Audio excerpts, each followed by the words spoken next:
उसी नबी के बारे में कल की पुराण के अंदर पेशेन गोई दी गई। तदशुद्भा पुंडरी काचो ब्रह्मण विरंबिड़ित संभलो विष्णु यशत सोमति परादुर्वाद्यम ओम भूर्भुव स्वाहा ओम कुरकुर स्वाहा ओम मंगलम स्वाहा ओम देवस्य स्वाहा अशुगमा सुगमा रूहा देवदत्ते जगतपति आशिना साधुत मनम सतेश बढ़िया गुणन्विता। उसी जगह पर कलमा पढ़ लेती है। बताओ अल्लाह के नबी ने कौन सी तलवार चलाई थी, आपने किसके गर्दन को उड़ाया था।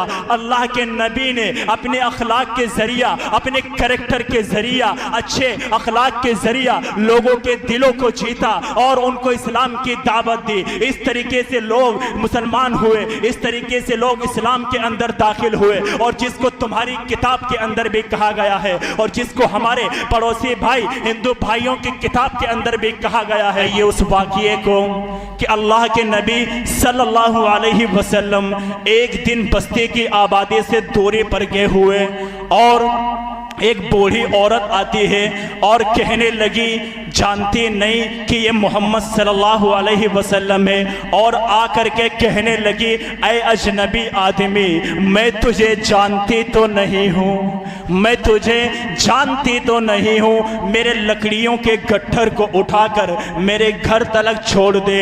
अल्लाह के नबी ने कहा, ठीक है ए माँ, कहाँ है? वो बूढ़ी औरत लेकर के जाती है और अल्लाह के नबी उसके गट्ठर को उठाते हैं और कहते हैं, ऐ माँ आप आगे आगे चलो और मैं आपके पीछे चलता हूँ। अल्लाह के नबी उस औरत के पीछे पीछे और वो आगे आगे जा रही है, उसके घर पर पहुँच जाते हैं और घर पर पहुँचने के बाद आप सल्लल्लाहु अलैहि वसल्लम ने उसके लकड़ियों के गट्ठर को उठाया और ज़मीन पर रख दिया और अल्लाह के नबी वहाँ से चलने लगे।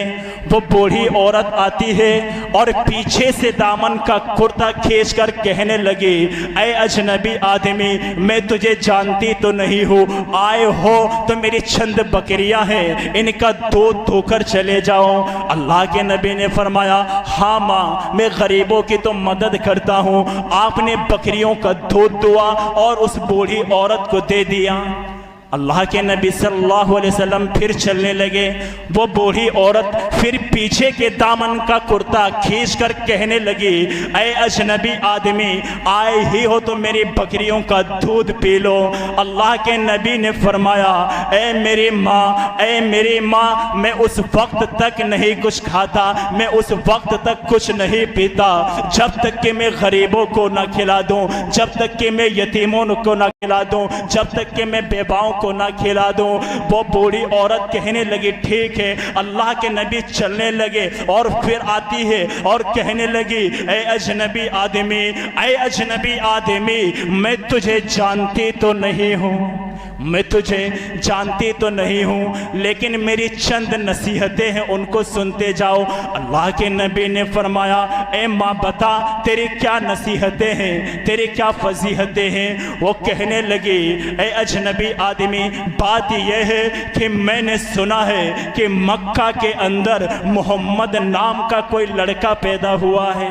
कहा, हाँ माँ। कहने लगी, मैंने सुना है कि वो जहाँ जाता है अपना जादू चला देता है, भाई को भाई से लड़ाता है, माँ को बेटी से लड़ाता है, बाप को बेटे से लड़ाता है, हर जगह अपना जादू चला देता है। अल्लाह के नबी ने जब ये सुना, आपकी आंखों में आंसू आ गए और फरमाया, ऐ माँ बता, मैंने तेरे ऊपर कौन सा जादू किया? तूने ही तो कहा मेरी लकड़ियों के गट्ठर को उठा दे और मेरे घर तक छोड़ दे, मैं लेकर आ गया। तूने ही तो कहा मेरी बकरियों का दूध दू दे। ऐ माँ, मैंने तेरी बकरियों का दूध दू दिया, बता मैंने तेरे ऊपर कौन सा जादू कर दिया? वो बूढ़ी औरत कहने लगी, ऐ बेटे, मैं तुझे नहीं कह रही हूँ, मैं तो मोहम्मद को कह रही हूँ, और तुम्हारी आंखों में आंसू क्यों आ गए?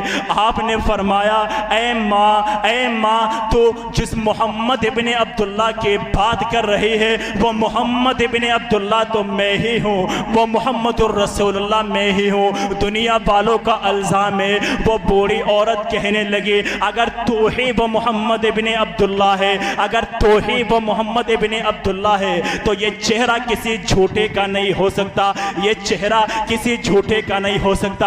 अशहदु अल्ला इलाहा इल्लल्लाह व अशहदु अन्ना मुहम्मदन अब्दुहु व रसूलुहु, और उसी जगह पर कलमा पढ़ लेती है।